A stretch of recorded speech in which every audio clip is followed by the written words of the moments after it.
Now, this one I definitely didn't design, and you know how you can tell? Well, it works really well. My desk is perfectly functional and doesn't really need much upgrading, but I've got a 3D printer and a YouTube channel, so what am I supposed to do? Not 3D print a bunch of desk accessories? Well, actually, I do kind of need to sort a few things out on this desk. See, I not only sit at my desk and do my work like a dutiful employee, but I do also need to film my desk as part of my work. So it not only needs to be functional, it needs to look somewhat interesting and also neat. And I am not a neat person by default, but if things have their place, I can usually be trusted to eventually put things back in their place. So let's give some things a place. One thing I don't love about the setup currently is the vertical monitor. Now, it is somewhat functional vertically, which I'll get to, but ideally I want the two to sit side by side in landscape with the ability to quickly switch to vertical when I need. And you know what? It's probably easier to just let this guy explain it. Usually I'd just be talking to you at the end of the video once this whole process is done, but given I kind of need to shoot the start of it, then do the thing, let me just walk you through what we're about to do and what I'm thinking. So this isn't inherently a bad desk setup. You'll see in some of the beauty shots what we've got working with here, but really the main offender, what this whole project comes down to is that vertical monitor there. I would like that to be two horizontal monitors sitting next to each other. Yes, thank you, mate. I already said that. Now, do I have the space for that? Almost, but not really. Oh, well, I don't have the space in this current setup, as you can see, hence why I'm making an entire video out of it. I've got a few bits and pieces on here that I'm working with.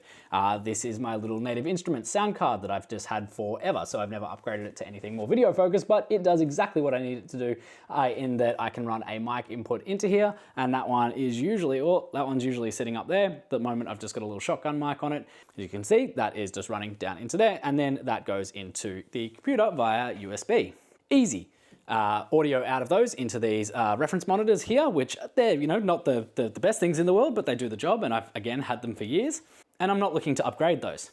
But they are kind of the main offenders for what we're working with here, and I'll show you why. They take up quite a lot of space. Now, this is a really long-winded way to say I'm going to shuffle some things around and hope for the best. But it means that we need to find places for all the things, including the Stream Deck, and there's a handy little Stream Deck print that is going to let me mount that underneath the desk. So what we're really working with here is, and I guess where it all starts, is getting these monitors, these speakers, sorry, mounted up onto the wall here, so that then we can have the desk still raise up and down. The monitors can be mounted on the wall, and we can just shift everything around on the desk.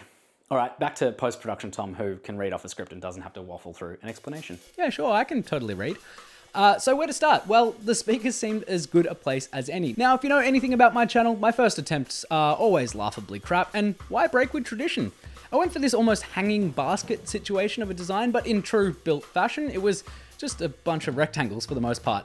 Functionally, it all makes sense. Speaker sits in this section, a couple of bolt holes here and here and here and here to secure it into the wall, room for cables out the back, and a little gussets of sorts for strength.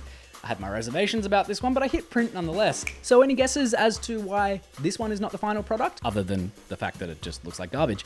Well, yes, you're correct if you guessed this. It printed in this orientation, meaning that in this section here, we're just stacking layers on top of each other, and if this is secured into the wall, as soon as any downward force is put onto it, you know, like a speaker, for instance, well, it turns out that I made something where the part that is supposed to be the most secure doubles as the point of failure. And I wasn't going to rectify this design issue because as soon as this print came out, I hated how it looked before I even realized how structurally feeble it was. So we're gonna move on. So I figured hanging the weight of the monitor wasn't the move, so I needed to instead support the weight from the bottom. And I had these brackets lying around in my hoarding for potential future use pile, so I moved on to what would become a much more simple design. A top plate with a slot in it that would help orient it with the bracket, a place to bolt the two together, and then for the fun of it, because I had some TPU lying around, I made this kind of non-slip Lego-esque matte thing, and when combined, they actually looked pretty good. I was pretty happy with it. So now that's the big ticket item out of the way. But before we go to affixing the speakers to the wall, let's run through the rest of the little prints that I'm working with for this project. It's a combination of ones that I designed from scratch and some that I found on MakerWorld. Rapid fire prints time. Phone mount. So I've been toying with the idea of printing this classic, which I'm sure you've seen around, because I like the idea of keeping my phone charged up and ready to go, and I think standby mode is great for having your phone near you but not being super distracting, but I wanted an option for both vertical and horizontal orientation. And yes, I am seeing a pattern here. I can't be boxed in. I need freedom to move. Let me orient freely. So I did a bit of digging and I came across these fun little mounts. I like the fat layer line look and the pretty low profile is a good vibe. I made a quick detour to an online retailer of choice to pick up a more affordable version of the MagSafe charger, and then bam, phone mount sorted. Next. The sound card. Yeah, so this one was my own design and honestly, it's not too bad. Probably erring more on the side of function over form, but it is at least in keeping with the rest of the print, so it doesn't look too out of place. The idea was basically to have a little spot for the sound card to sit and then have a little shelf over the top for odds and ends. And I printed the first one out and the dimensions were kind of whack. The shelf was like a shelf for ants, or at least like a shelf for one Sharpie, which wasn't very useful. And the sound card didn't really fit in the bottom shelf all that well. So I went back to the drawing board, had another crack at it, basically just expanded it a little bit, and this is what came out. And I like it. Sound card sits in there well. There's enough room up top on this little shelf for my AirPods and our next little print, which is also my design. But I'm not going to be winning any design awards for this one. Again, just a super simple little functional print. It's this little hot or not SD card tray. If the card is sitting in the red side, it means don't put this back in the camera and format it, you idiot. There's unwrangled media on there. Don't be an idiot. But if it's sitting in the green side, it means have a go at it, my man. Go forth, format that card to your heart's content. Chill. Moving on.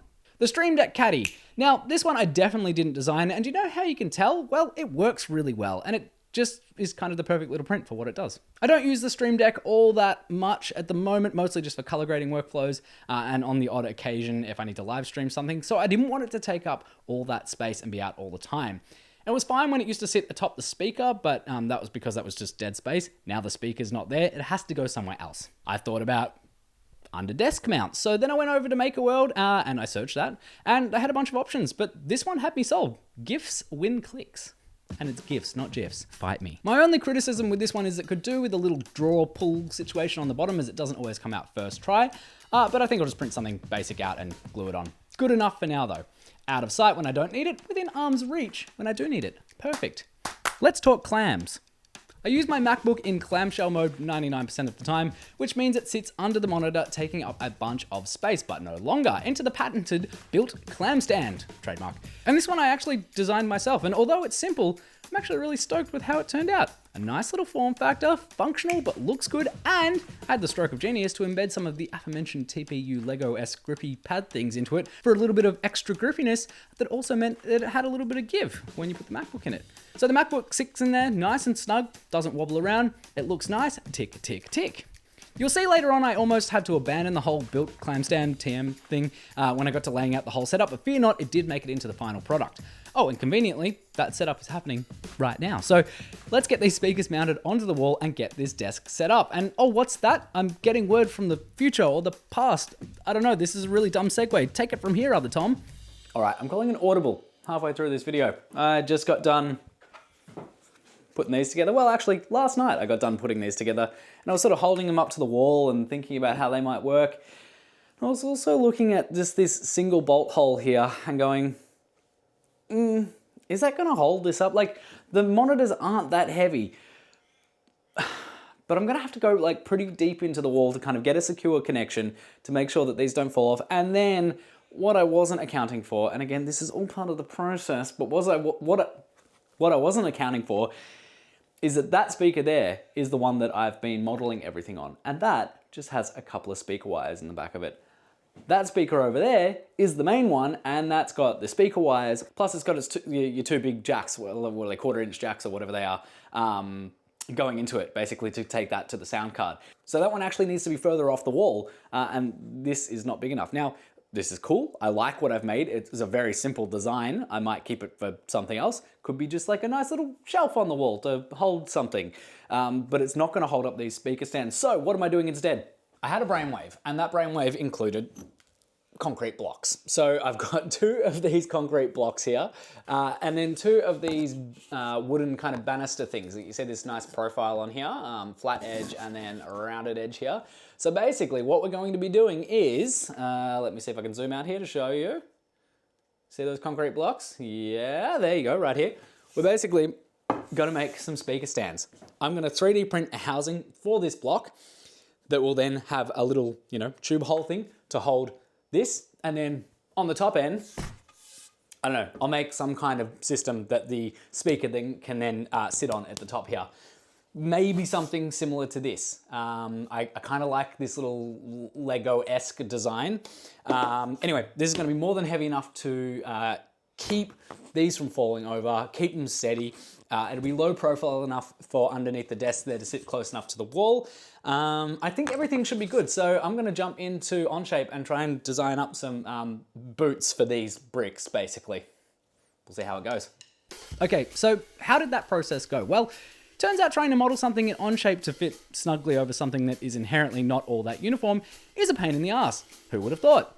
I went through a couple of iterations of this. I think when I started, I wanted to create this kind of fully enclosed box situation that would envelop the entire concrete block fully, and then would have the mount for the banister on top. But in reality, that would mean I would have to kind of construct this pretty robust box with clasps and latches and stuff, and we'd be getting into multi-day prints, and I was running out of my supply of charcoal PLA, and I'll stop making excuses.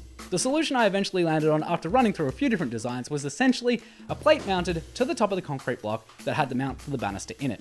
The plate bolts into the concrete block in 4 places, and after drilling out the holes, putting in some expansion anchors, and then getting everything cinched down to the best of my ability, it's actually pretty strong. And to prove that, here I am lifting the entire block up with the banister. And once these are in place, no one is lifting them. They'll have a couple 100 grams of speaker sitting on top of them, and they'll be behind a desk so no one is going to kind of knock them over. Nice and tidy. So then at the top end of these speaker stands, what are we working with? Well, I ended up just borrowing from the other design and created a top plate that had the banister mount in the bottom of it. But thinking ahead, I lofted the two together to create this kind of strength wedge thing. It's a gusset, right? I don't really know terms. Tell me in the comments what it's actually called. Is it a gusset? Help me. But yeah, really happy with how this turned out. I didn't end up reprinting that little top TPU mat thing. The other one's super glued to the former print. I might do that in the future, but right now, they're sitting up there and they look pretty good. So now we can put it all together, and honestly, that part was pretty straightforward, other than me eyeballing the monitor on the arm, thinking I should probably take it off before I decide to move everything around, then deciding to throw that idea out and just power through, and then realizing that it was actually kind of pretty tricky, but refusing to ask for help. Well, other than that, it worked out pretty perfectly.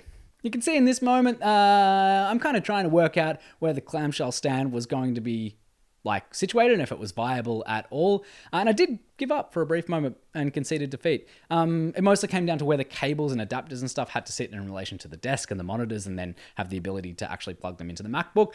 But then once I got everything laid out, I realized there was actually a decent amount of room behind the monitor. I managed to get the MacBook in clamshell mode vertically and have the I/O ports in pretty much the same location as where the as where they were when the machine's laid flat on the desk. Tick, tick, tick again. It only took me roughly 17 goes to get the Stream Deck caddy screwed in underneath the desk, and this is not because of the print. It's just because on multiple occasions I did fail to realize that I needed to fully assemble it, including putting the Stream Deck in it before attaching it to the desk. But you live, you learn, you move on, you finish the project, and hey, the project's finished.